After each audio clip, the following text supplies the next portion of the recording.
Clean energy increasingly overlaps with traditional construction, electrical, and civil work, yet misconceptions about renewables set limit who enters the field and how talent is developed.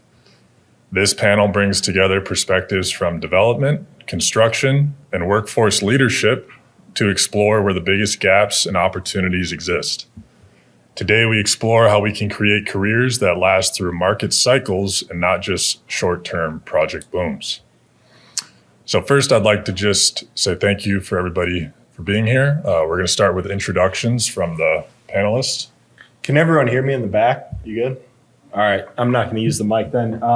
Isaiah Ness, CEO of Sunbear Industries. We do energy development for tribes, communities, nonprofits nationwide.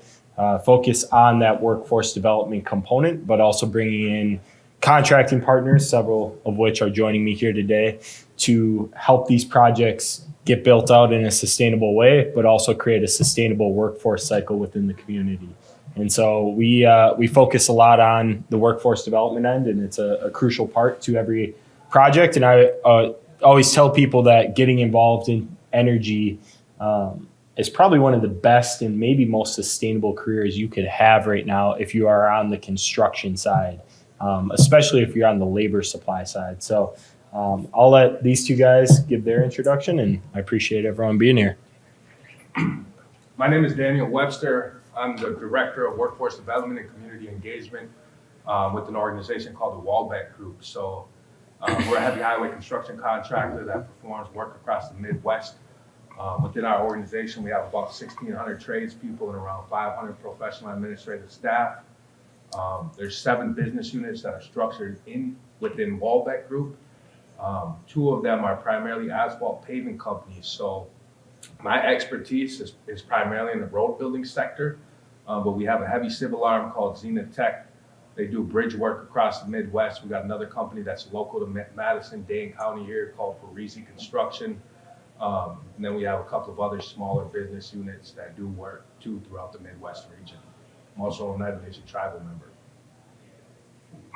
My name is Zor Fullwilder. I'm a member of the Sulphur Pima Maricopa Indian Community in Scottsdale, near Scottsdale, Arizona. I'm also a member of the Oneida Menominee Nations here in Wisconsin. I'm the owner of Mobbit Construction Services, been around since 2008.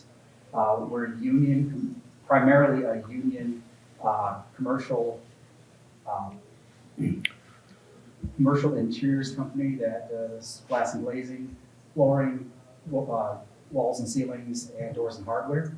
We also have a home building division along with a renewable energy division. And we employ anywhere from 120 to 200 union carpenters and laborers, and some glass and some glazers. Just want to make sure I get them all.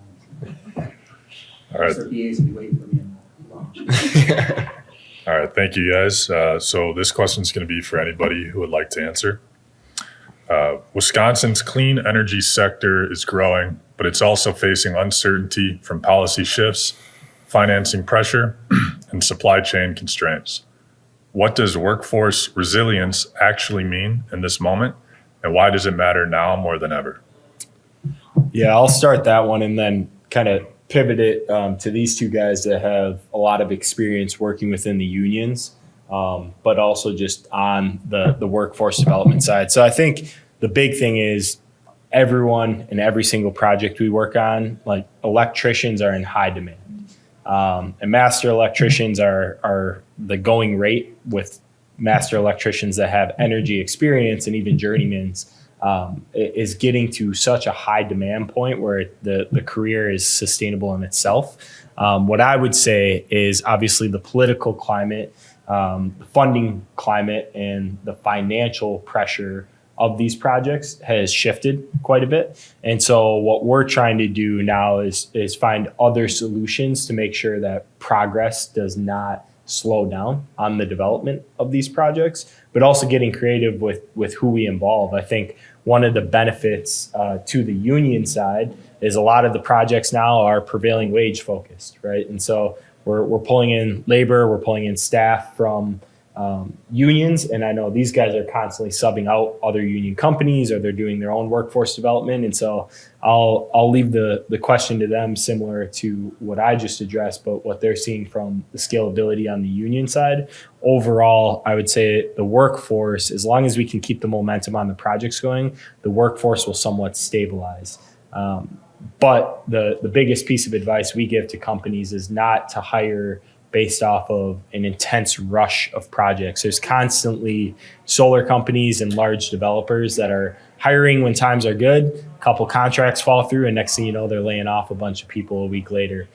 That's what we want to focus on avoiding. And what we do within Tribes is also focus on the O&M side, so that you don't just have to be on the construction, right? You're someone that maybe has some construction experience, but you're in a position where you can help a community, or you can help a facility manage their project. And so we're trying to create new jobs out of the system, and not just go with your traditional carpenter, electrician, but also figure out how we can involve as many sectors as possible.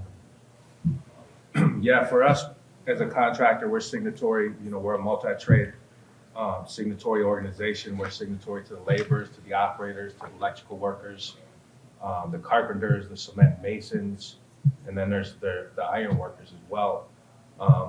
But we rely heavily on the union training that somebody gets in terms of figuring out how to keep up with some of the new technology that exists right now.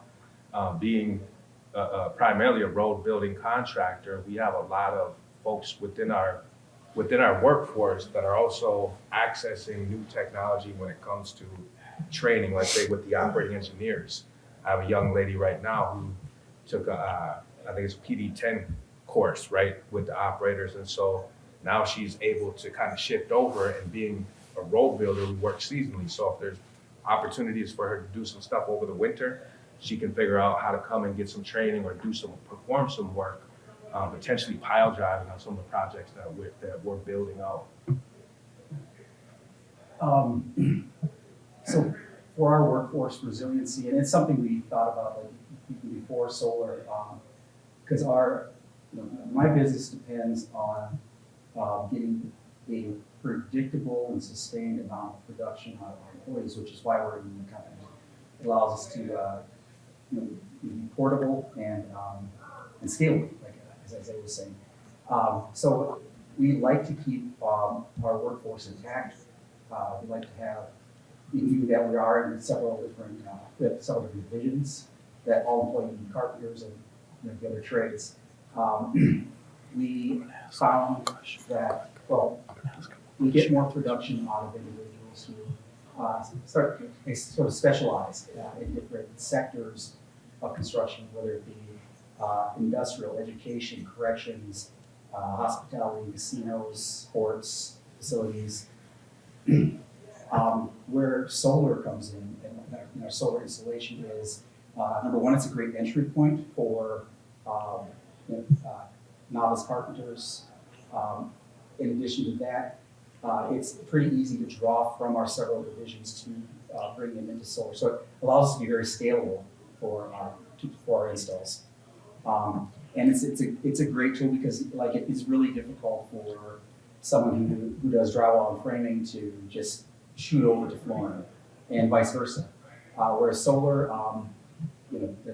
installing bracketing systems, it takes a while to learn, but it's repetitive, and you get a guy on a job, on a job for a little bit, and they're a great carpenter. They're going to learn the most efficient way for them to install this system, and that increases their production. So it is very easy to hit those production levels, bringing in novices versus our divisions. And it's a great addition to what we do, because for it being a separate sector and energy, which scares off a lot of construction companies, it really is just construction. And as some of the guys say, they're just like giant director sets. So. And one of the things I just wanted to add is as to why both of these guys are here today is both of their companies have found success when they weren't solar companies. They transitioned into solar offerings doing some of the energy installation, but also know where their bottlenecks were, or what experts they need to put around them to find some success. And so one of the things, Dan, I don't know if you can touch on a little bit is like, how do you, when you're going into a new sector for a company and you have an existing skill set within an existing labor force or union that you're assigned to, what are the resources that your company does or that you found successful to give skills in a new area to existing employees, labor, staff, and what does that process look like? So I don't usually do this, but I prepared some answers for some of these questions ahead of time. Again, I'm a road building guy. So I think with some of the renewable energy products, they require skilled union craftsmen to perform similar tasks as our traditional infrastructure projects. Union craftsmen are well-trained and prepared to perform site grading, pile insulation, trench excavation, conduit installation, racking assembly, equipment setting, wire pulling, electrical connections. There's a lot of overlap between what we do in the road building sector versus what's required on a solar project. We just built out a 7-megawatt project in Elgin, Illinois that Isaiah had the opportunity to come and visit. And workforce needs on that project, at peak scopes of work were probably about 20 to 25, but we had multiple trades out there.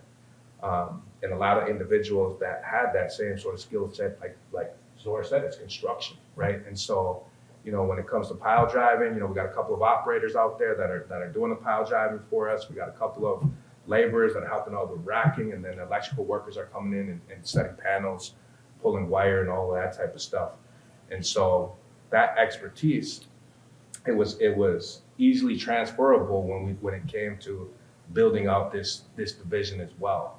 I think the unique thing that exists with, at least from my perspective, and it's the same thing, is, some of this stuff is grant funded in Illinois. There were a lot of workforce requirements that were pretty unique that came along with some of those funding strings. And so having the relationships with some of these workforce development agencies, with the community, that becomes an additional important part of figuring out how to do this stuff well. And again, that same sort of stuff exists in the road building sector, where you're seeing unique workforce requirements to build out projects. And a good example of that is one with the Wisconsin Department of Transportation. There's a Native American hiring provision that exists when you're building any sort of WISDOT project that's on or adjacent to a tribe. And so understanding some of those nuances, and then figuring out how to take them seriously, and then to create those relationships with some of the stakeholders is the other important piece for contractors at our size. George. All right. Thank you, guys. I hope that was Okay. So this next question, I'd like to get each of your perspective on. This stems from basically, right now is a interesting time in America. There's a lot of discussion around job security and how people go about picking which career field they want to get into and what type of skills they want to develop. So, for a young worker or a career changer, is deciding between traditional construction and renewables, what would you tell them about long-term opportunity and job security? I would say I'm going to go two portions of this question. I'm going to go from the labor side and the company side as well. Labor side, I think anyone that specializes in a growing market has an opportunity. That's been just the course of labor in the United States from the beginning of time. I'd say if I were in that position, I would want to learn both. And I think the big thing that we found in quality in this industry is Zora's company, Walbeck Group, doing quality solar installations is easy with time because they already had a quality construction process. And so what I think is missing a lot within the industry side is you have a lot of solar companies that have started over the years and they had to figure out how to do quality construction, right? And we want to focus the other way. We want to take someone that's already used to quality and figure out how they can do quality solar installations, know their gaps. I think the benefit a large GC has is they're always dependent on high quality subs. And where a lot of people from a bottom line standpoint might see that as a negative it actually makes you stronger as a company because you're not jumping into every piece. You understand that you need carpenters here, you need electricians here, you need site and grading and excavating people here.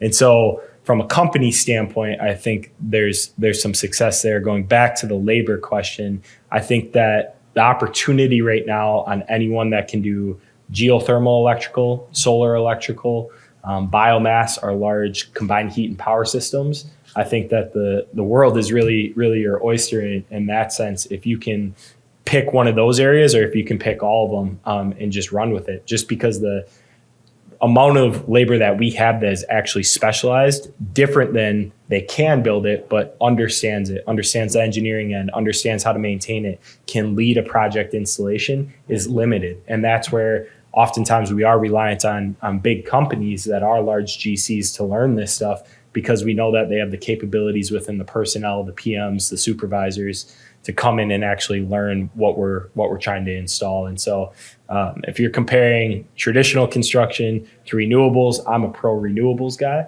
but I think understanding the basics of construction is essential to being great at renewables.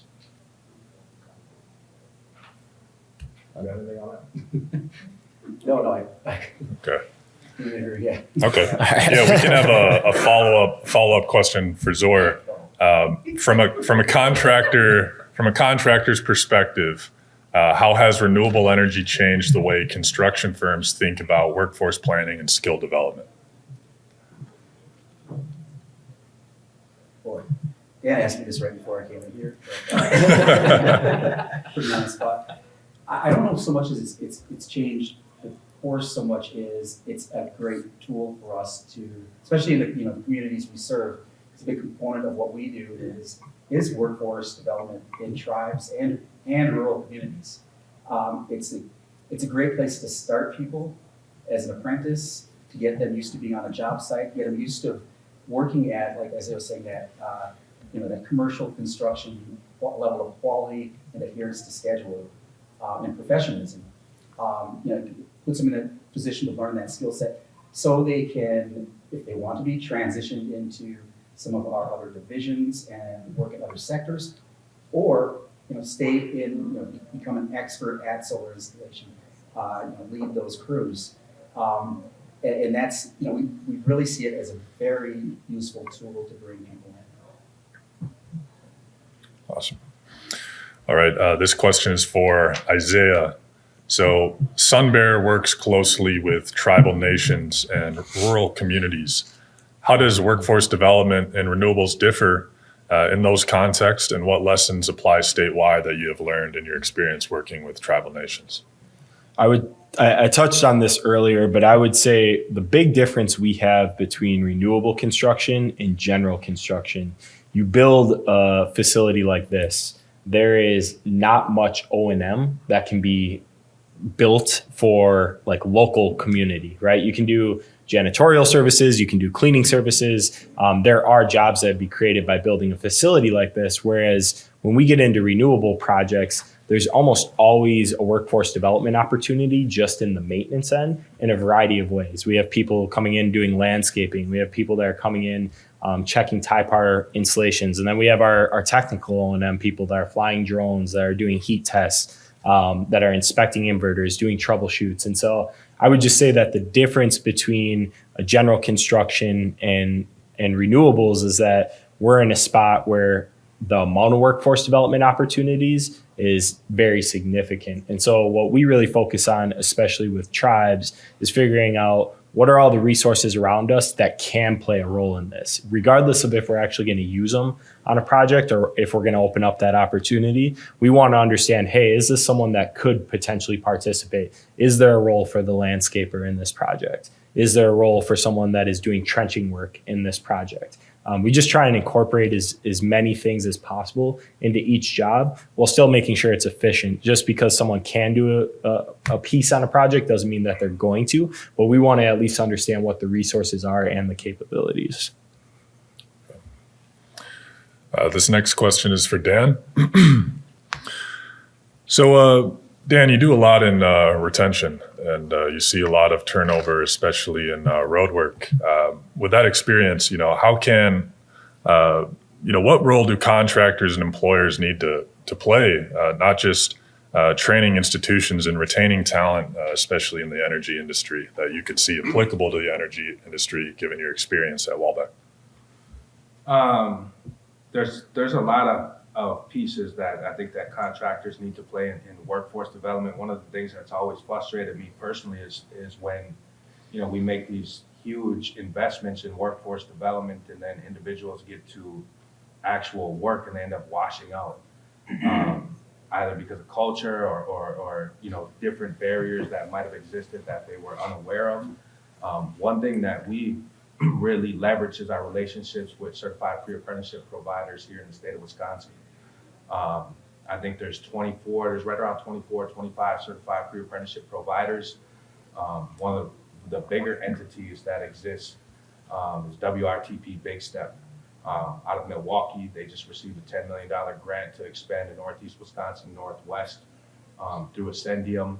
So that is an organization that we've had a relationship with, and then WISDOT's HCST program is another one. But we interact with individuals way before they even enter our organization to talk about what the realities of construction looks like. And as an employer, I really appreciate working with individuals that are going through that process, because if it's not for them, generally they're going to wash out, during those 6 weeks of training. And so that's okay. And one of the things that I tell people when I'm doing outreach is that we don't want everybody. This stuff sometimes is not as glamorous as you might think it is, right? It's tough work, and it's not for everyone. And even in this, this renewable energy sector, there may be a lot of times where you end up having to travel and chase work. And so we talk a lot with individuals that are interested in figuring out how to tie themselves to an opportunity about what those realities look like so that they can prepare themselves, and we're setting them up for success. And so that's one of the things that we do. And when people enter into our organization, I'm always a point of contact. A lot of times I know those individuals. I've developed relationships with them, again, well before they came into our organization. And then we just help out with, with some of the soft skills, with some of the things that they might need to navigate when they come into our organization internally. But there's a lot that goes on in that space. We have strong relationships with all of our union trade partners. I'm on a joint apprenticeship committee for Local 113 in Milwaukee, so I know all of the apprentices that are in that system that are working for our organization. So always monitoring, where they're at and what their progress is as they go through that program as well. It's a lot. All right. Before this next question, if anybody has any questions while we're talking to the panelists, feel free to step up to the microphone and we'll make sure you get a chance to ask a question. So for anybody that wants to answer this, what misconceptions do you still see about careers in renewables? And how do these misconceptions limit workforce growth? I'll start it off. There's two in that. The first one I heard right as soon as we got into renewables and I did some job fairs. And the misconception is that all solar companies are all the solar companies only install residential rooftop, and the only solar companies are out there are the ones that go door to door and don't have the best reputations, and have questions about will you be paid on time and stuff like that. But we are a unique company, and there's a lot of great solar installation companies out there who do a great job. I'd say the vast majority on treating their employees right, getting the right training and such. The other right now though is with all the media that's out there is I get we're still doing solar. That's the big one I hear. So and we obviously are. So. I'll add to that. I think a lot of it is less maybe misconceptions, more misunderstanding of the industry.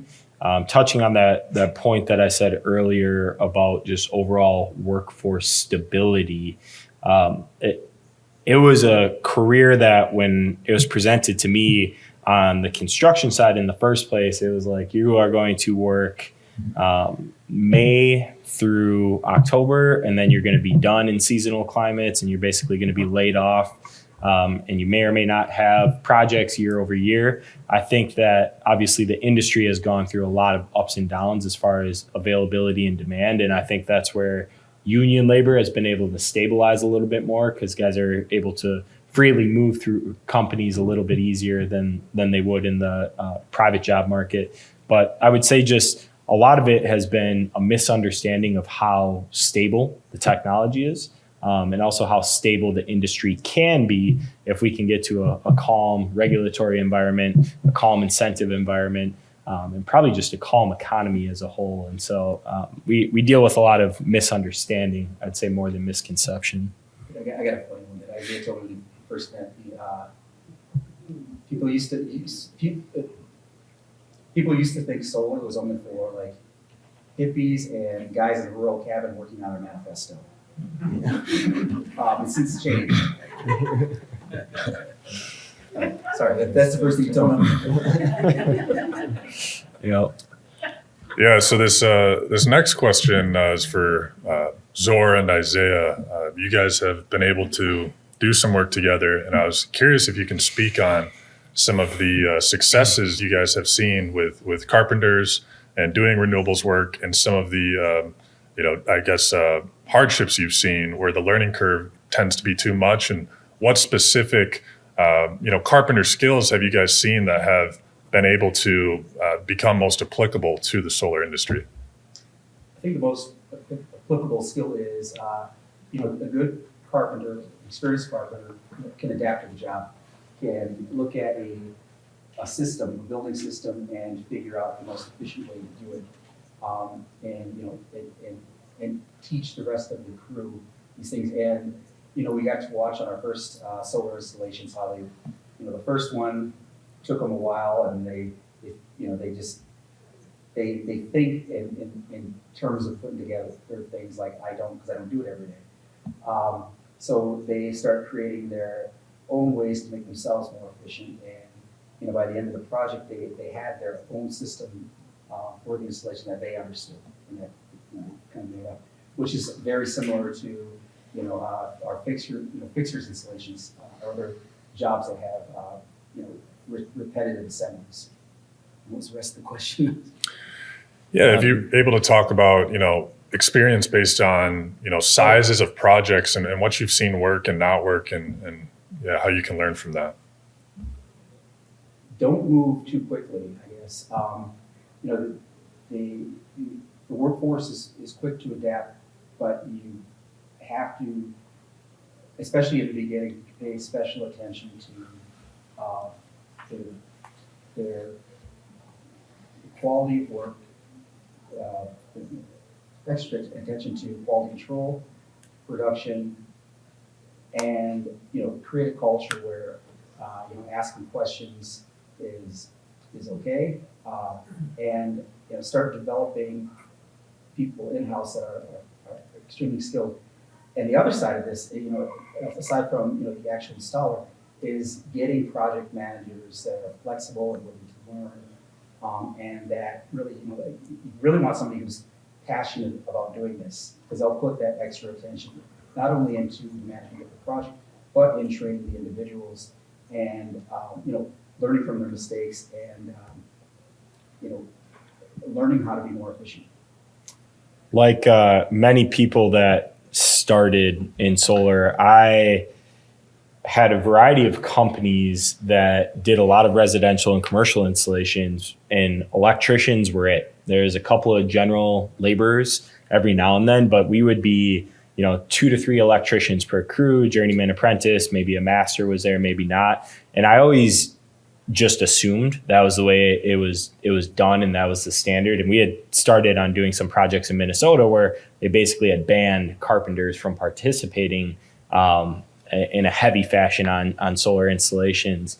And Zor's company was the first organization that I worked with that was carpenters. And it was amazing to me because we did a series of 6 homes at once, and we had the carpenters working side by side with the electricians, and watching a carpenter put together a racking system and half the amount of time to all the better torque ratings and everything else, and every measurement was perfect and the detail was there. And then where I really noticed it was the electricians originally were tasked with cutting excess rails off of the ground mounts while they were started on their DC and AC wiring. And even watching the carpenters stand there in amazement, watching them use, I think, a bandsaw to cut the aluminum, they're like, what are these guys doing? And so it was a cool experience, because we definitely saw at that point, all right, there's a spot for the electricians, there's a spot for the carpenters, even on the trenching side. Like watching someone with trenching experience, when I was used to, our journeyman electrician would get out there and he'd push the trench machine, or you'd get in the skid steer, and like he loved it because it was like it was fun time for him, but it was hard to watch at times, right? Because it was just taking way too long. So I would say that would be the big piece that I learned very quickly after working with ZOR and just carpenter unions as a whole, is like, hey, there's a lot of benefit here to not utilizing electricians for everything. I think you'll find out there's some friendly rivalries between electricians and carpenters. A lot of that. So, Isaiah, I was hoping you could speak a little bit about the successes Sunbear has seen, specifically with the Menominee Nation and their workforce, and talk a little bit about how you've been able to incorporate them in workforce development while bringing contractors into projects. Definitely. Menominee was a unique scenario for us.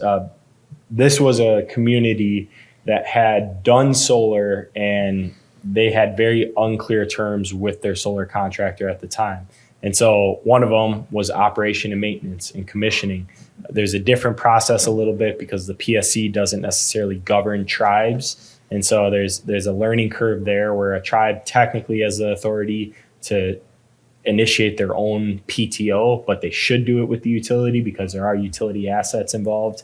And so the Menominee project was super unique because they were in a spot of 100% dependency on any contractor that came in and built a solar system. They told us, hey, we'd like to be involved with not only the install, but eventually we'd like to do these installs ourselves. We'd like to maintain them ourselves. And so what we did at first was, with partnership with ZOR, we told them, hey, transparently, like the tribe doesn't want you here in a couple of years, right? Which most contractors are not going to jump at that idea, but it was, we want your carpenters to teach them how to do the installation. We want the tribe to eventually take that over. And the benefit that you have is we will never hold you accountable to an O&M contract or an O&M turn, because we want the tribe to take over operation and maintenance themselves. And so in a lot of ways, it was a win-win. And so what started at 0% self-performance, now Menominee commercial, residential, and even a community scale will self-perform 40 to 60% of the project themselves, depending on what the project is. And so the awesome part about that was we very quickly understood that workforce development was not only attainable, but it was a win-win scenario for the contractor. ZOR doesn't want to have to send union labor back to replace a cracked panel. He doesn't want to have to come back to do or call on his electrical sub to do a site inspection or to go out and figure out where there's heat losses. So it's nice where he might not be in a spot of getting as sizable contracts with this one community, but it's a rinse and repeat. And his liability goes down, his overhead goes down, and now they're in a spot where they can focus on what they're good at, which is just assembly. Keep going, keep going, keep going. So that would be the scenario I would share with Menominee. All right. Dan, this next question's for you. We talk about policy uncertainty, and at Walbeck, you have this apprenticeship and earn while you learn model. So how can this model help stabilize the clean energy workforce during periods of market or policy uncertainty?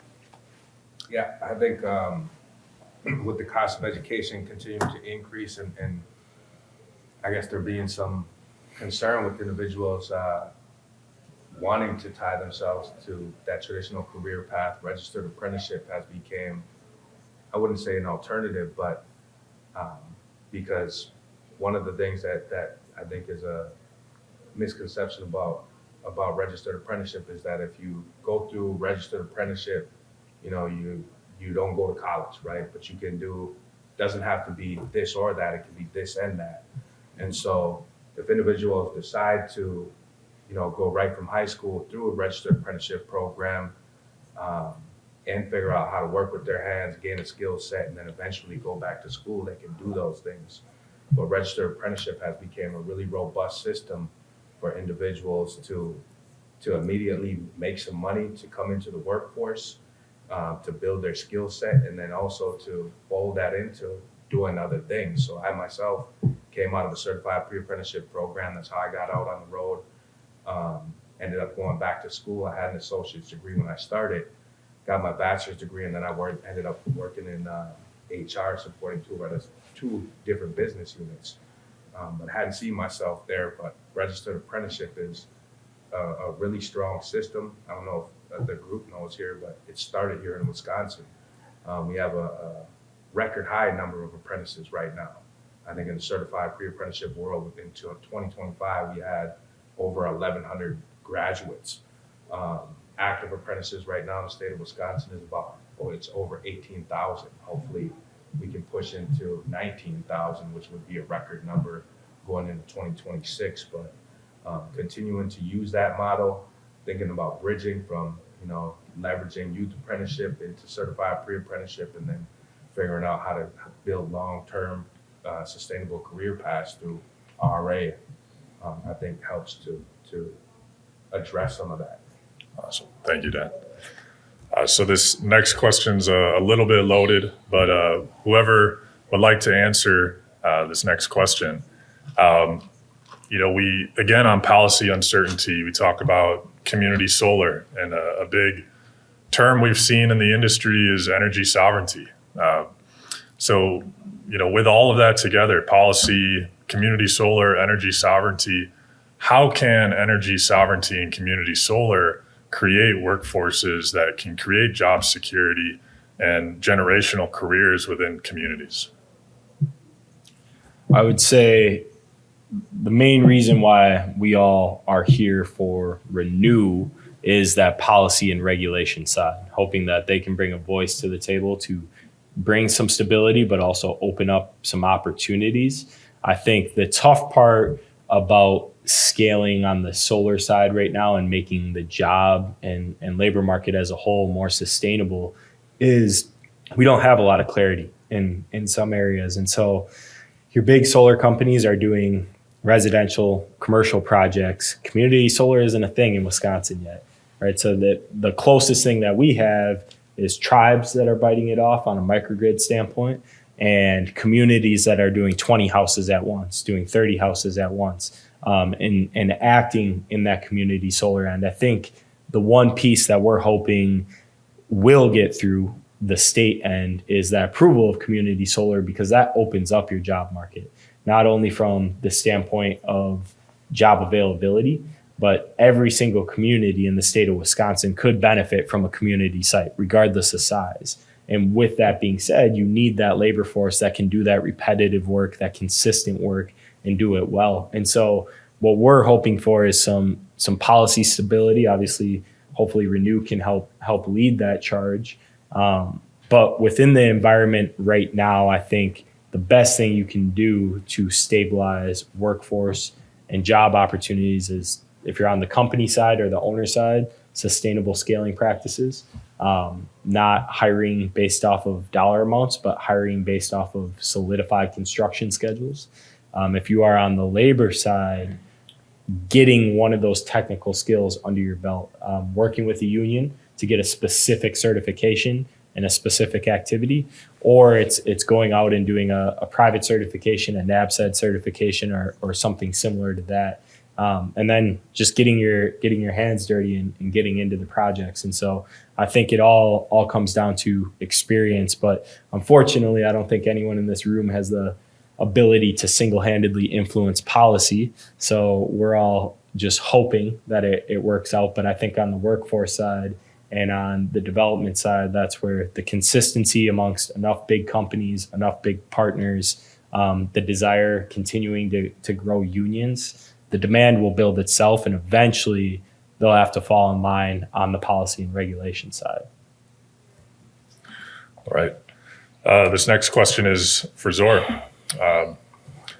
What do you see as the biggest missed opportunity for contractors who are not yet engaged in clean energy work, and how valuable cross-functional teams are of your labor force, given the current economy and the economy of the future?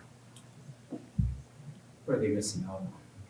Like I said, it's an ability, it gives you the ability to scale up your company.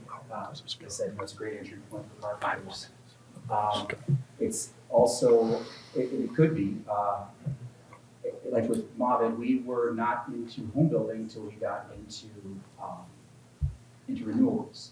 And we saw how, two worlds touched each other. And, as a tribal member who grew up in a rural tribal community, you could a little bit that back to that last question, I saw it not only beneficial for the workforce and, the community solar, the homes it serves, but I saw it as a way to bring members, educated members, skills back to the community to be able to, build homes and have them, have electric service. Because that's, one of the big barriers to building homes on reservations. So, having that, solar installation as a tool opened my mind up to, getting into housing and really looking at, my workforce as being versatile. Because, we used a commercial crew to build homes and they got them framed in 3 or 4 days. So 3 homes. And they all loved it.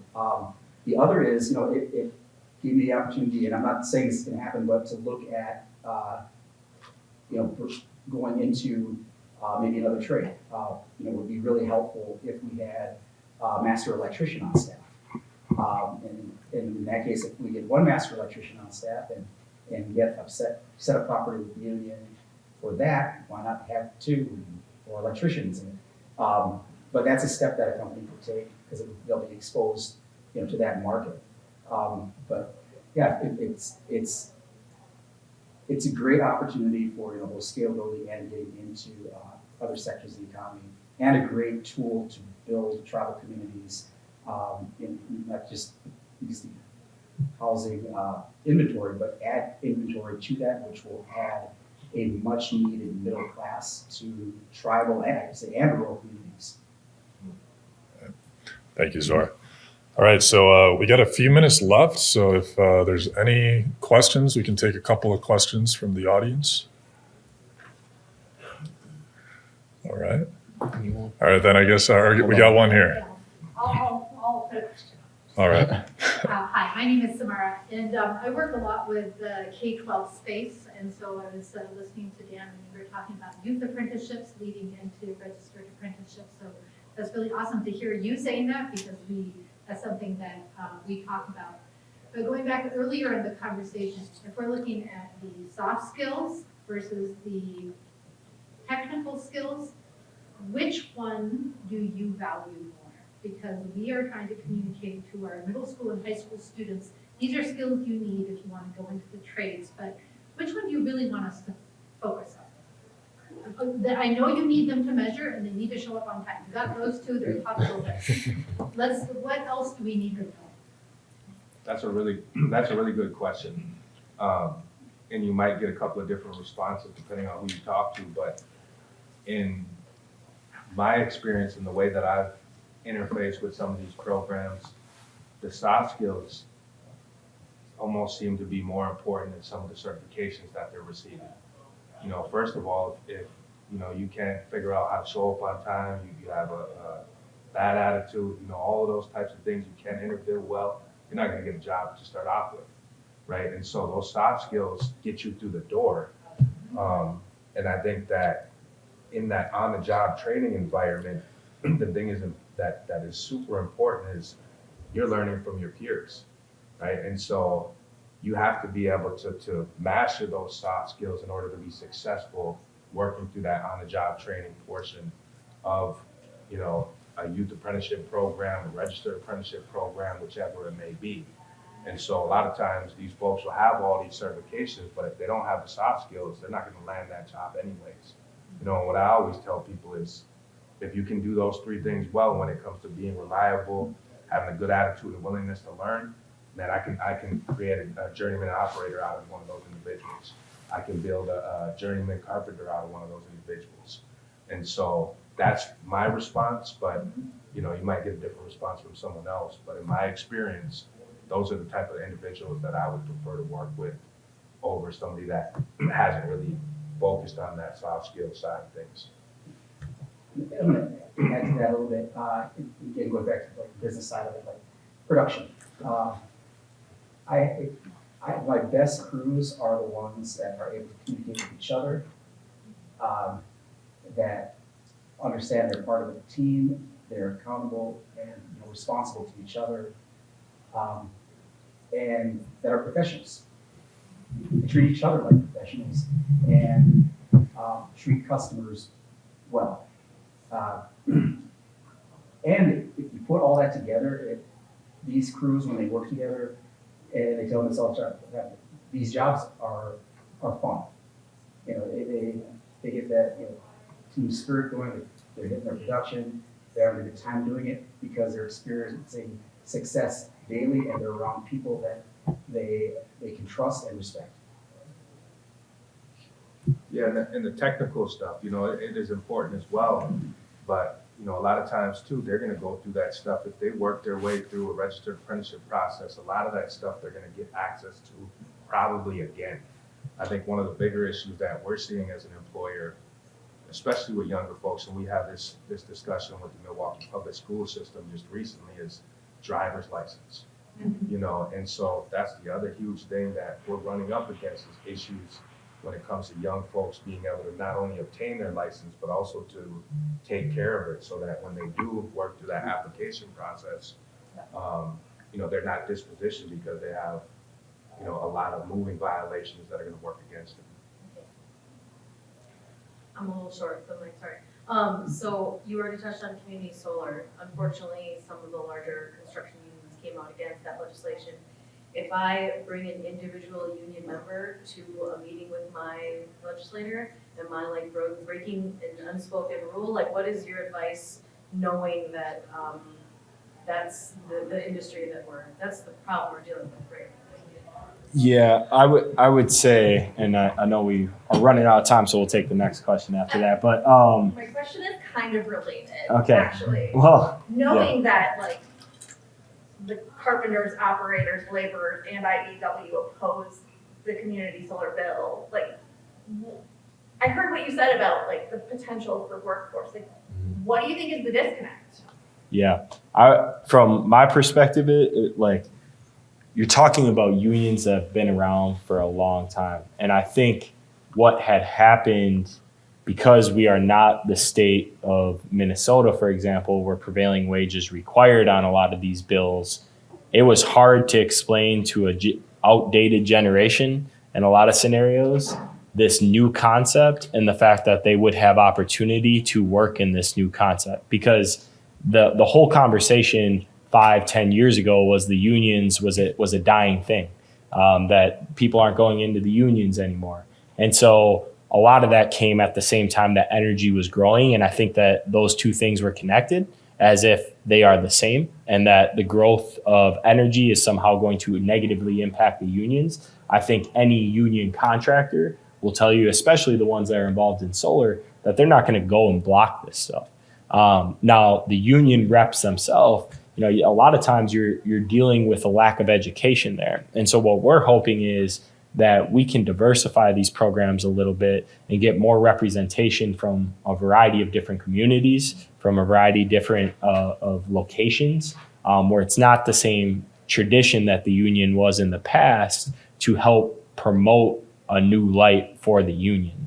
That was the hardest part, is like a lot of the union contractors, even when the community solar bill was blocked, they weren't even aware the bill was up. Right? Yet the union representatives are going there acting as if they're speaking for union contractors. And that's just not the case. right? They're speaking maybe on behalf of the union, but there's some false representation there that I think we all know, like some of the negatives and some of the stigmas that come along with the union. And so we're also aware that the union is not a perfect place.